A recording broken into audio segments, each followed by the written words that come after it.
Yeah, it's our Religion and Football special feature segment, and we alluded to it last week, and Samir Sawney, actually the clairvoyant, the footballing clairvoyant, the new footballing clairvoyant. Oh wait, well, the original footballing clairvoyant was Gezzie Fizzle's mate, Mickey Broadhead, wasn't it? Analyse football? Yeah, that's it. If you're not following, get following. Dude is just a fountain of knowledge. Yeah, if you're betting, ask him what the odds are on the spread. He will make sure that you win some money. He's better than Tommy Smith on ESPN anyway. Better than, what was it, Paul the Octopus? Random luck. But you know what, as said, Samir Sawney kind of realised where we were going to go last week.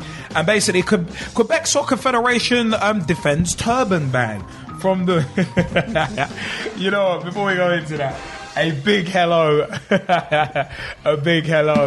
to Scotty the Rabbit. That's what that was. Scotty the Rabbit wants to say hello to the Pitch Talkers, the Pitch Talk family. I love that. But you know what? Quebec Soccer Federation defends turban ban from the 4th. This is originally from the 4th of June 2013.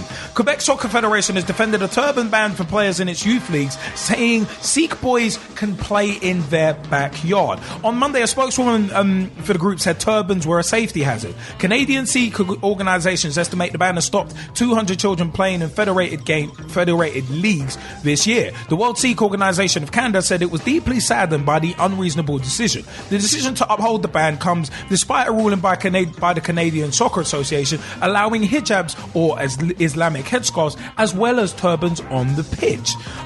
In a conference call on Monday at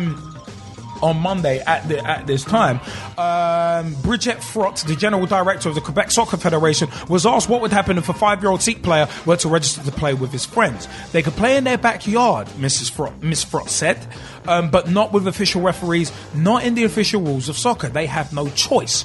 Mrs. Frott told reporters that the Federation had not conducted safety studies on turbans, as the organisation did not have money for one. She was unaware of any related injuries in the province's leagues. The point is, we don't know, and because we don't know, we don't want to take any chances, she said. The vice president of the World Sikh Organisation of Canada, Mukbir Singh, told Radio Canada there had never been an incident caused by turbans in other Canadian provinces where they are permitted. The Federation also said it was taking a cue from FIFA's turban rules, but the International Football Organisation has no regulations regarding the head covering. Conservative MP Palm Gill, an Indian Canadian, criticised the move. It is incredibly unfortunate and insulting that in a nation that prides itself on diversity, such discriminatory regulations are allowed to stand, he said in the statement. There is no valid reason for the ban on the wearing of turbans or other religious symbols during athletic competitions. Quebec's federation is the only provincial soccer organisation in the country that has banned the turban. The World Sikh Organisation of Canada said it was considering a legal challenge, but said the season was already lost for many young players as the registration deadline had passed. Now, the CSA, the Canadian Soccer Association, on June 10th, 2013, said it has suspended a provincial association over its refusal to let turban-wearing children play. The organisation said it was forced to take the action because the Quebec Soccer Federation showed no sign of overturning its decision to restrict turban-wearing Sikhs from the pitch. The national organisation said last week it expected the Quebec Association to reverse the ban, which has drawn international news coverage and condemnation from several federal politicians. The CSA released a statement on its website after the decision was made, which read, the Canadian Soccer Association has requested on June 6th that the Quebec Soccer Federation reverse its position on turbans /patkas/keski with no resolution, said Victor Montaliani, president of the Canadian Soccer Association. The Quebec Soccer Federation's inaction has forced us to take measures in order to ensure soccer remains accessible to the largest number of Canadians. Quebec's federation said it's concerned about safety and points out the rules of the world governing body FIFA don't specifically allow turbans. So on them, you know what? Yeah, the Canadian press from from June 13th, the Montreal Gazette said the president of Montreal Impact says kids should not be prevented from playing soccer because they wear a turban. But Joey Saputo says the Canadian Soccer Association's decision to suspend Quebec's federation over the issue is clearly exaggerated. Saputo was making the comments one day after the Quebec Soccer Federation was suspended over its refusal to let turban wearing children play the game. Marwaz backs Quebec Soccer Federation. The party Quebecois government has ventured into the turban debate on June 13th, 2013 for the first time. Premier Pauline Marwaz deems unacceptable the Canadian Soccer Association's decision to suspend the Quebec Federation over the turban issue. I think the Quebec Federation has the right to establish its own regulations, Marwaz said. It is autonomous, not subject to the Canadian Federation, and in this regard, I support it in its orientations. Now, also, the Quebec Sikh community is reacting cautiously to the announcement late Monday by the Canadian Soccer Association that it is immediately suspending the Quebec Soccer Federation for their non-compliance to the directive that allows turban-wearing children to play the game. At the moment, we're trying to figure out the implications of what this means for the children. Mukbir Singh, the vice president of the World Sikh Organization for Quebec and Atlantic Canada, told the Gazette. At the end of the day, are the children who wear turbans going to play this season or next season? That's the most important aspect of this story and what we're trying to understand. And that was also from June 13th, 2013.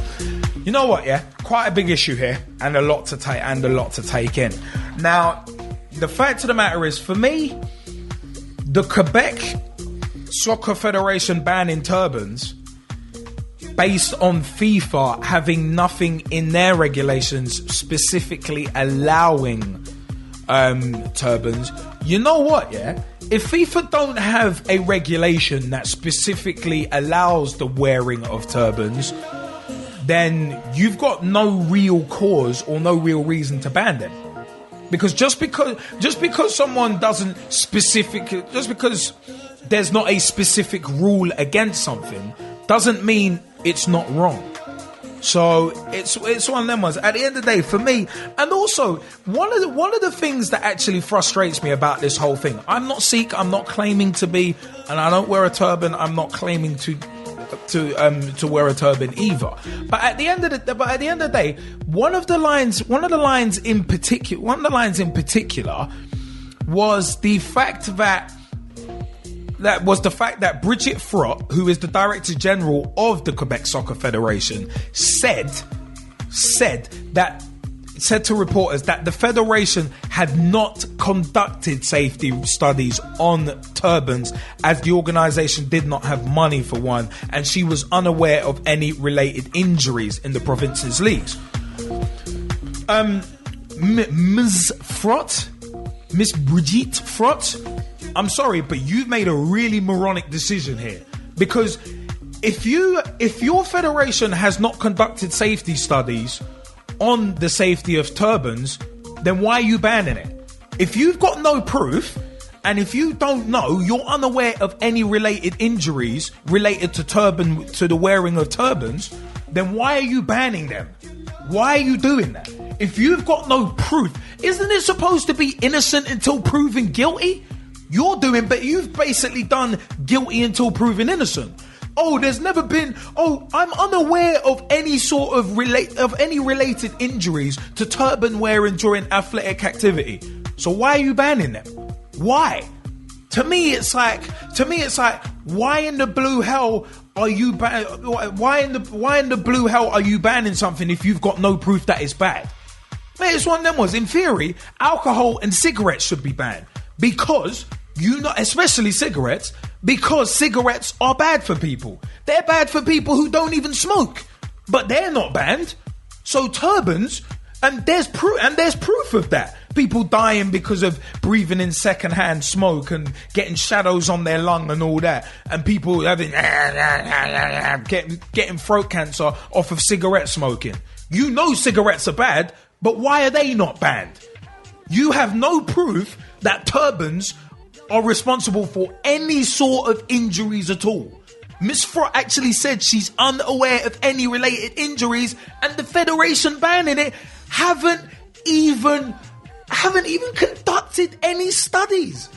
So if you've got no proof of something, how are you justifying banning it? I could understand if they had conducted safety studies and they were like, oh, you know what, turbans are a safety risk. Like snoods. I can understand that, because if someone's neck gets caught, you're not allowed to wear jewelry in football. I can understand that, because there's a safety hazard there. But at the end of the day, if you've not even conducted any sort of study, you've not got any proof, how are you banning something? It's this sort of narrow-minded attitude, like I mentioned earlier, in terms of women's football, trying to get its foot in the door and trying to get recognition, and the attitudes that are permeating the men's game. Mate, this is filtering down to youth. This is filtering down to the future of the game. We spoke at length in terms of in Pitch Talk Meets Manisha Taylor about race in football. And you know what? It seemed, and also on youtube.com/Pitch Talk, we actually had a video, Asians in football, what's stopping them? I mean, it's one of them was for this. It's not even just Asians. You got to widen this out to different religions, because at the end of the day, you got to just look at it. Sikhs in football, Muslims in football, people of different faiths who wear certain head wrappings. It's one of them was, part of it, there is a safety issue within it, but if you've got no proof that there's a safety issue, then you can't go out and ban something. Mate, you can't send someone to jail for murdering someone unless you've got proof. Am I wrong on that? Gman Gezzie, am I wrong on that? Unless it's Minority Report. Well, a film, yeah. But it's one of them ones. Mate, it's one of them ones. At the end of the day, you can't send someone to jail for murder without any proof. Mate, reasonable doubt ain't enough. That's why the stop and search laws are a load of BS. Because reasonable suspicion. Mate, that's not proof. Sorry, but reasonable suspicion ain't gonna hold up in a court of law. Just like this turban ban is ludicrous and shouldn't hold up in the court of football. You know what, yeah? At the end of the day, the Canadian Soccer Association, I congratulate them for suspending the Quebec Soccer Federation, because if they're a law unto themselves, then in theory they wouldn't be under the Canadian Soccer Association's jurisdiction. So it's one of them was, whoever came out and said, oh yeah, they're autonomous. No, they're not. Because if they're autonomous, they wouldn't have been able to be suspended by the Canadian Soccer Association. So shut your face, move on. Now, the fact of the matter is this: if you've got no proof, you can't ban something. And the fact is, like I was mentioning in the women's game, there's so many issues that have to be dealt with in men's football first. There's so many issues. It's like, football is a microcosm of society. You got to look at all the Islamophobia. That to me is an absolute disgrace. It's perpetuated by the parasitic media and morons. With this decision, with no factual basis, again, it's similar to the parasitic media, perpetuating something which is rumor at best. There's no factual evidence there, but yet they've gone and banned it. It's a disgrace. It's an effing disgrace, in the words of Didier Drogba. It's one of them ones. At the end, I just find this absolutely baffling. And you know what? FIFA need to step in. As the powers that be in world football, they need to step in. Because if you're gonna allow people to play football in hijabs, then you've got to allow turbans as well. The fact of the matter is, you've got to do it. And also the fact that they're stopping children from wearing turbans to play football, that's alienating people. That's not fair. People don't deserve to be alienated. And no, Jamie, I don't think FIFA will step in, because they're part of the moronic trinity, as I like to call them. But it's one of them ones. Sepp Blatter, corrupt moron. I'll leave it as that. That's my opinion, not the opinion of Pitch Talk as an entity. But the fact of the matter, but for me, the fact of the matter is this: you can't have this prejudice in football and claim that you're multicultural and making strides forward. Canada is a multicultural country. So it's one of them ones. It's got, I mean, the Canadian Association for Sport have taken at least some sort of action by suspending it. And at the end of the day, the World, I think it's the World Sikh Organization of Canada, in theory, they could take it to the Court of Arbitration for Sport and force the Quebec Football Association's hand. And I think they should. They're treading carefully, obviously, because they don't want to burn bridges. But at the same time, sometimes you gotta hit it strong. But it's one of them was Gman, Gezzie, and we want to especially throw it out to the Skypers as well. We have a couple of people in the Skype chat, as mentioned last week, of a couple of different religious faiths. So we want to throw that out, and especially to Samir as well. Who actually saw where we were going with the story last week. But Gman, Gezzie, what do you reckon of this story? Because Gman, you were the one who brought it to my attention. So, yeah. So what else would you reckon? Well, no, you know what? I think it's actually ludicrous, as you just, eloquently put. There's one line in there where it actually states that in every other province around that province, it's allowed. Yeah. So I don't, it's a no-brainer. If everyone else is doing it, what sort of studies do you need anyway? Why bring up we ain't done any studies to see if it, can pass a health and safety test? Yeah. Yeah.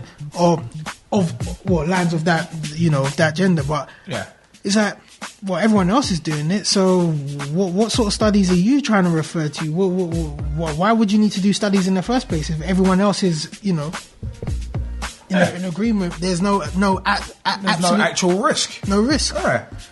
That's just where, to me, that just shows me there's something rotten in Lewisham, Yeah. And that's just rephrasing. There's something rotten in Denmark. I want to put Lewisham on a higher map. I can't like that. But yeah, that's the only. From there, I don't even. For me, that's where it just breaks down there. The argument just breaks down there. There is no argument.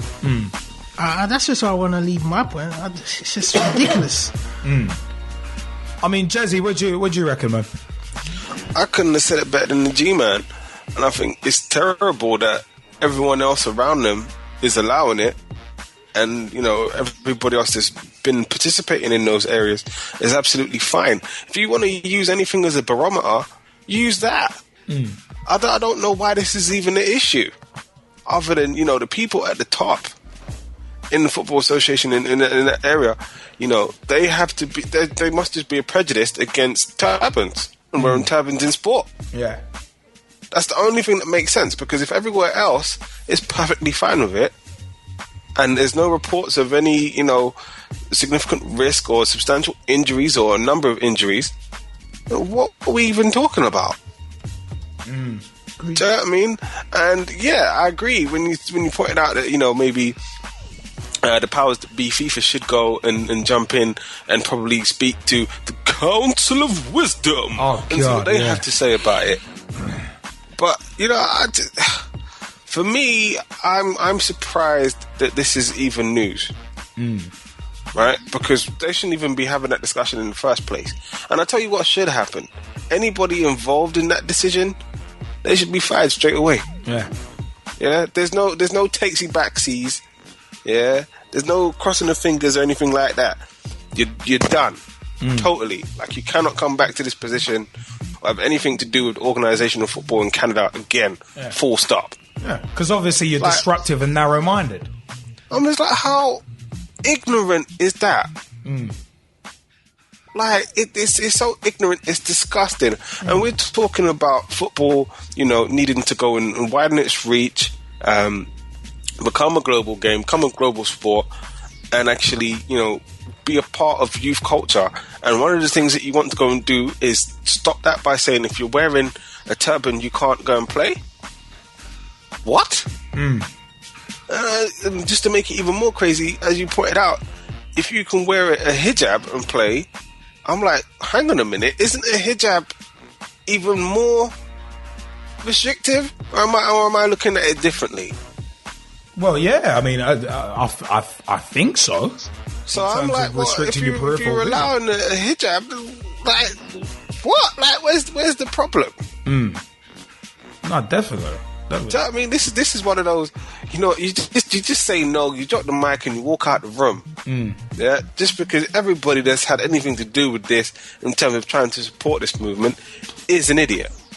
And I know that that's strong phrasing, but that's my own personal opinion. You're dealing with idiots here. There's absolutely no reason for this to have got to this level whatsoever.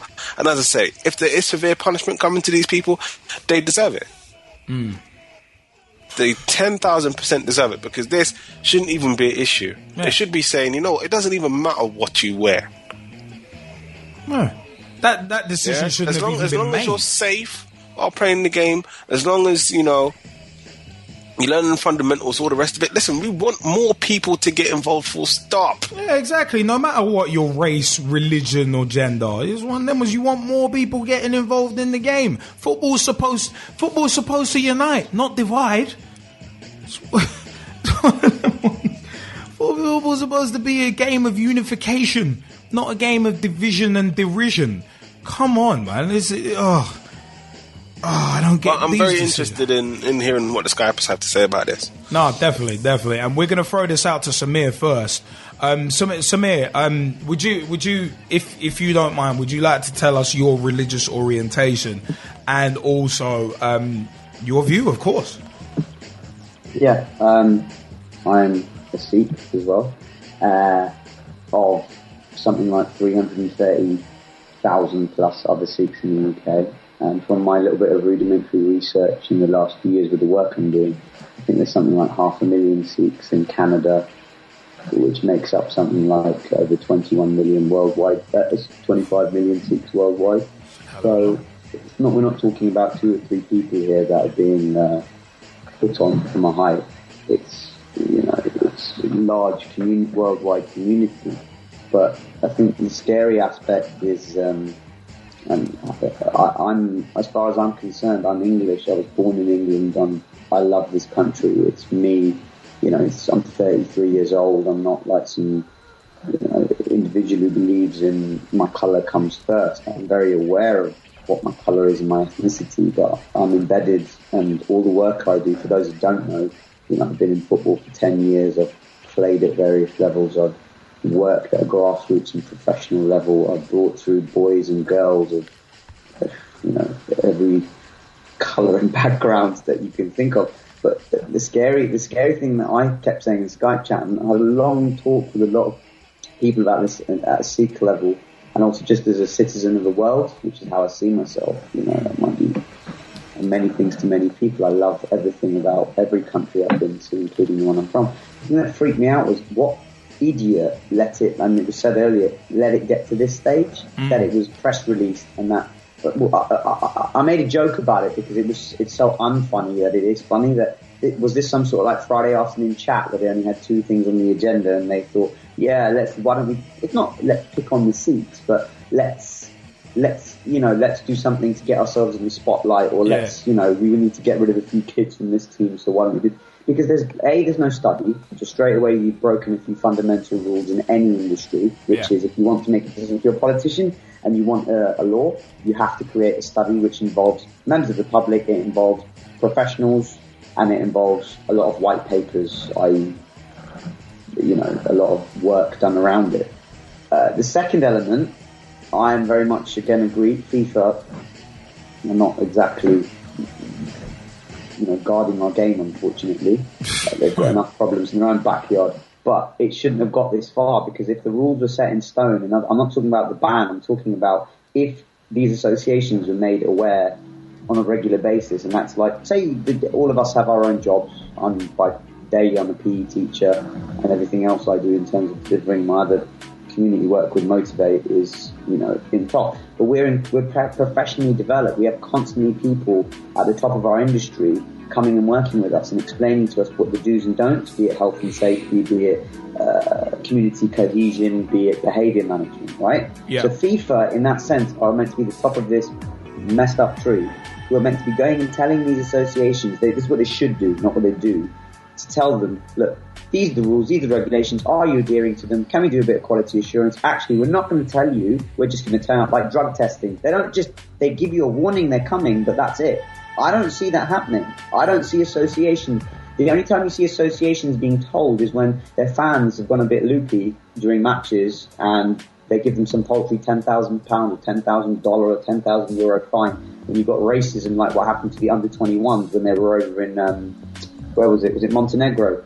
I think it was Serbia. Sorry. Yeah. Apologies. You know, and it's so warped, it's unbelievable. So this story didn't shock me. It shocked me what was said. I mean, just to add a bit more fuel to this fire, when one of the association at Quebec was asked, why are you doing this, or what reasoning do you have behind it? They said, hey, it's health and safety. And they didn't have a reason to say this. They said, if those Sikh children want to play, they can play in their own backyard. Yeah. Now that to me is inciting racism, if you ask. It's inciting groups of people who may not be involved in football. You see, the problem we have with sport now is it's at a stage where it is very much a case of people, there are certain divisive individuals who can use those things for their own needs. And football, unfortunately, is one of those sports which can do that. Canada seems to be, for all intents and purposes, there doesn't seem to have been any backlash. But imagine if that had happened here. I dread to think, considering what we've just seen recently, in the news with, the backlash against certain ethnic and just generally against any creed or culture. One person does something in the whole. I'm not just talking about Muslims, I'm talking generally. You get one individual who does it and the whole background or culture is blamed for it. And that's not how it works. It's a hijacking of a mindset. And that's what worries me is that, who's to say another association doesn't think because the Quebec Association has even said it. They may be being punished for it, although I think it's too little too late. They've done it now. They've alienated maybe a few talented footballers from that pool who may think, you know what, I'm better off just doing something else. Yeah, no, exactly. It's not worth the effort. I don't mean that because they're Asian. I just mean another sport. Or they may just say, you know what, to hell with it. And as my work trying to develop young ethnic minority players in sport, and I said in the Skype chat, and I've told you guys before as well, when I've gone and spoken to parents and said, excuse me, Mr. and Mrs. X, your son or daughter is a talented footballer, a talented coach, is a talented, young businessman or business lady. I want to get them involved in the industry, in administration and sales and playing. I want to get them involved. This is the pathway. Imagine if the Football Association of this country had come out with something like that, and I'm at the same time telling them what I'm doing. They'll just say, you're a joke, mate. How can we ever believe in you when the people above you at the so-called head of the tree, this is what they're doing, this is what they're saying. The other point I wanted to make was why it was unconstitutional, because I believe, I've forgotten the name of the lady in question, the Premier of Quebec waded into the argument by stating that the Canadian Association can't get involved. Well, FIFA regulations state that there should be no political interference, otherwise you automatically are suspended. So she's effectively shot herself in the foot just by talking. You're not meant, the whole thing of FIFA, love it or hate it, is it was set up specifically to run football, and the associations are independent. In other words, they can't tell the Quebec Football Association, the Football Association of England and Wales, they cannot tell them, like we've just had it changed. Greg Dyke is the new head of the FA, right? Yeah. He could not have been appointed by David Cameron, for example, in the government. It's meant to be a quote-unquote independent appointment. But what she effectively did was she was stating, and by stating it, no matter what she said, well, I'm allowed to have my opinion, but the problem is having your opinion means you're effectively wading into it. Yeah, you're telling the Quebec Association, do as you wish. It's not like she's saying, well, I see that they're good and bad. She said the Quebec Association should be allowed to do what they want, and the Canadian Association should have no involvement. Yeah, they're autonomous, yeah. So where's the, exactly, so where's it's just that if that doesn't prove also that FIFA are not regulating their own associations because they're not either empowering them to make autonomous decisions, and I'm not talking about, obviously I'm not saying that this is an autonomous decision, this is a decision made purely and simply on ignorant attitudes. As a Sikh person, I'll give you an example of something that happened to me many years ago.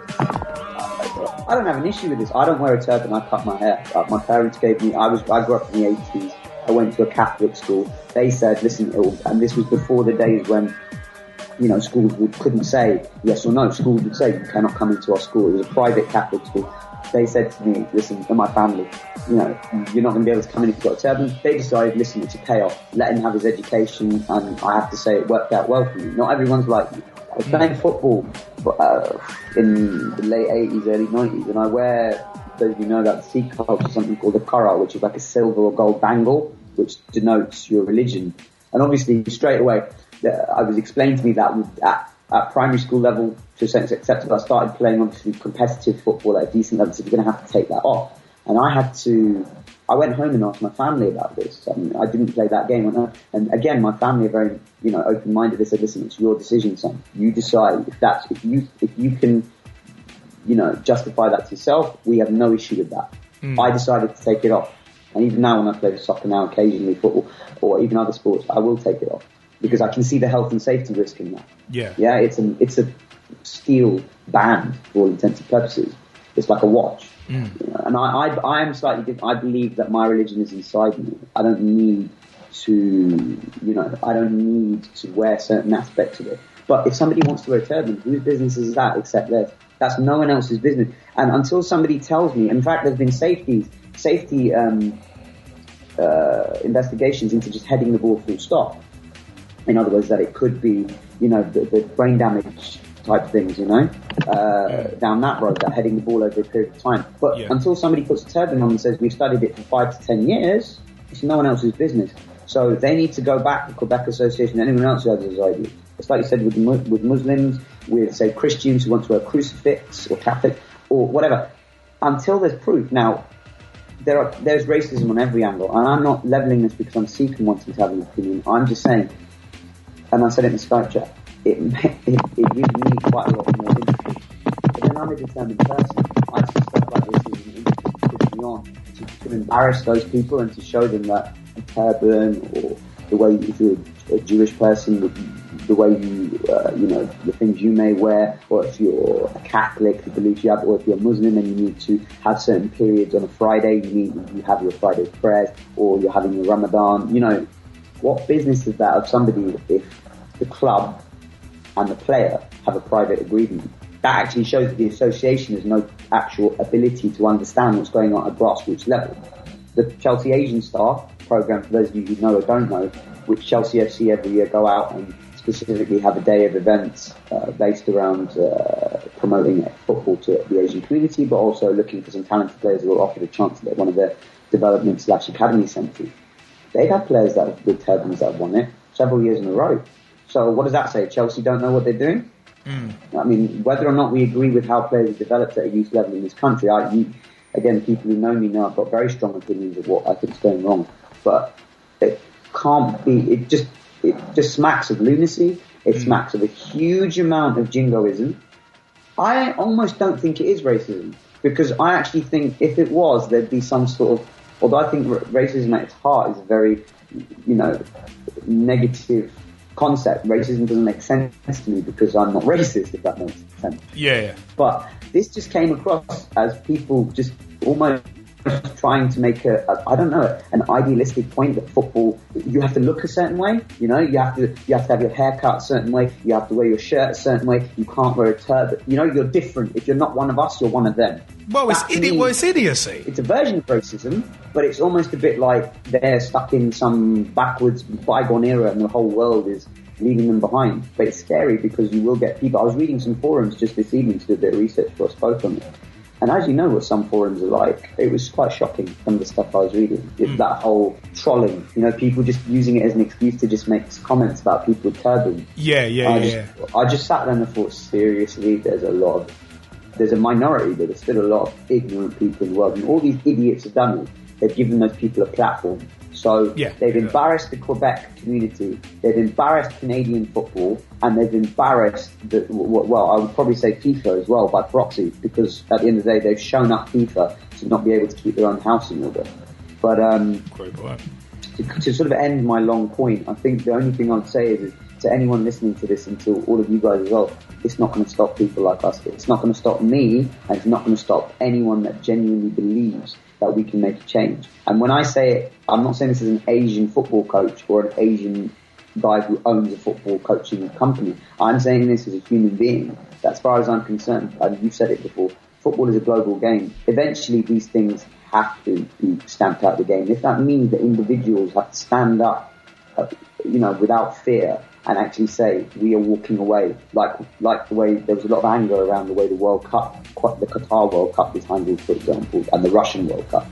I'm telling you now that I've spoken to a lot of people who genuinely believe that there is coming a point where a lot of young people and a lot of football clubs are sick and tired of being told what to do and not believing in the leadership of their associations on a worldwide scale. It's going to happen. You're going to have it happen at least once, where some football clubs will put, you've heard it before, it's Atlantic League and things like that. That's money. I'm talking about actually grassroots clubs pulling away from their associations and saying, we're going to set up our own thing. I'm not talking about an Asian association or there are black coaches associations. I'm talking about actually it having to be ripped up and started again, because you can only reach a peak and then it has to end. And when the money drops out of the game, which it will, everything in life has a cycle. Mark my words, that is when you will see who genuinely loves the game and genuinely cares about the development of the game. It's coming. It's not going to come in 5-10 years. It's going to take a while. Yeah. But nonetheless, it almost has to happen now. And that's why I'm so interested in the ladies' game, because they're suffering in a different way. They're not suffering in, say, there still is sexism, but they're building up the right way. Sophie and Rachel, who I know, they are the future of what I would call is the next generation of football. They're approachable. They have no arrogance about them. They're part of the footballing community that I think the men's game has to learn a lot from. Going back to the Quebec thing, it has to be done by embarrassing these people. You can't fight them because they're not powerful enough. What you can do is you can develop players who do end up playing professional football, who are wearing turbans, who are proud of their religion, who are proud of the fact that they're family men and don't get destroyed by the trappings of the game. And you make them the majority. That's the only way. What you can't do is get into the gutter with them and, mudsling. Which is why I'm glad these Sikh associations in Canada, and I know it because I've done a little bit of research and spoken to a few people recently, they've been telling a lot of their community, especially the young men who are angry, don't get involved. We've seen what's happened in this country after an incident that happened in Woolwich. Some of the reprisals on both sides of the community. Yeah. So I'm very pleased that in Canada that it hasn't gone to that level. And that is the only positive I can see, is that there have been a lot of intelligent people out there who thought, let my feet do the talking and not my fist. And I'll end it on that. Well, you know what? That's the way it should be. That's the way it should be. At the end of the day, let your actions on the pitch, let your football do the talking, rather than just kind of, I said, getting into mudslinging. I mean, it's one of them ones. I mean, it's kind of part of the reason why we do this show. At the end of the day, we want to be promoting the positive, and at the end of the day, the fact of the matter is, it's idiots. Like I've said before, there's corrupt morons running and ruining the game. And that's the worst thing about it. This is a decision made by morons for morons. That's the scary thing. And these people being the powers that be is probably the most scary thing. The fact that FIFA probably won't jump in on this, because you look at their outgoing moron, as I would call him, Sepp Blatter, the borderline retarded one. It's a case of this guy is so old-fashioned and stupid, and this is my personal view. It's just one of them ones where it's frustrating. It's frustrating because you've got these people in positions of power and they're holding the game back. Not only in terms of race, not only in terms of gender, but they're holding the game back as a whole. And this is the game that we love. This is the game that we suffer for. This is the game that we watch, that we pay to see, that we pay to play, that we play in the backyards, that we play in the parks, that we play on the pitches. Mate, the pitches where we eat, sleep and talk. At the end of the day, and these people are ruining the game that we love to death. And that's the thing with this whole thing that frustrates me. That's what frustrates me more than anything. I just want to throw a question out though. Do you think, like, after listening to some and a couple of things that you said and things that we said in the past, do you think that it's ignorance that's holding FIFA back, or do you think it's fear? Are they scared of trying to tackle the situation? Because, like Gezzie Fizzle has said in the past, it's bigger than football. This whole situation is a lot bigger than football. Of course it is. And we might think, football can tackle this and, stop it as if and when they want, but it's not necessarily that easy, especially, again, going back to the quote, if there's provinces around one province that can, be free-minded about a situation and let it be, and then one person just stands up and says, well, no, I'm not going to do it. This is my views. This is how I'm going to do it. In a position of power, got people behind her, could potentially step on his toes, in other places. It's about, like we say, it's about who you know and what you know in these certain positions. I think it's a combination of ignorance and fear, because ignorance and fear tend to go hand in hand. Fear breeds ignorance, but at the same time, ignorance can breed fear. Ignorant people can breed fear because of their ignorant ways, and them trying to enforce their ignorant opinions on others. They can be intimidating doing it. And at the end of the day, fear bringing ignorance, your fear of someone being better than you can drive you to do things in a negative way that you never thought possible. That, for me, is the scary thing. So I think it's a combination of both, and throw idiocy in there for good measure. So, I mean, it's one that, Umbreen, are you still with us? Hi, yeah, I'm still here. Cool. I mean, did you want to jump in? Did you want to jump in on this point before we move on? Yeah, I was just going to say it's I suppose same sort of point, but with regards to the hijab, right? Mm-hmm. I mean, it was only in the Olympics I really noticed. I suppose you only notice when it's when it's brought to the forefront, isn't it? But there were so many women that were taking part in the Olympics that were wearing scarves actually on their head. There was no issue of health and safety then. It's like, well, you're participating in the sport on such a, with such high caliber contestants. There was no issue. There was a girl that did quite well in that. It's one of the, excuse my ignorance here, but it's one of the judo or karate type things, yeah? It was with the white gear anyway. And she had her scarf on, and you'd think, well, if there was going to be an issue, that would be it in that thing, contact sport, could have a potential risk. That was no problem. In the running, there was a woman wearing a scarf, no problem. I had friends taking part in the mini marathon over the weekend over here, fully, wearing their hijabs. Not an issue. So it really is, I don't know, is it a case of making a point just for the sake of sounding important? It's empty words, really. The whole thing is just a whole empty cause, isn't it?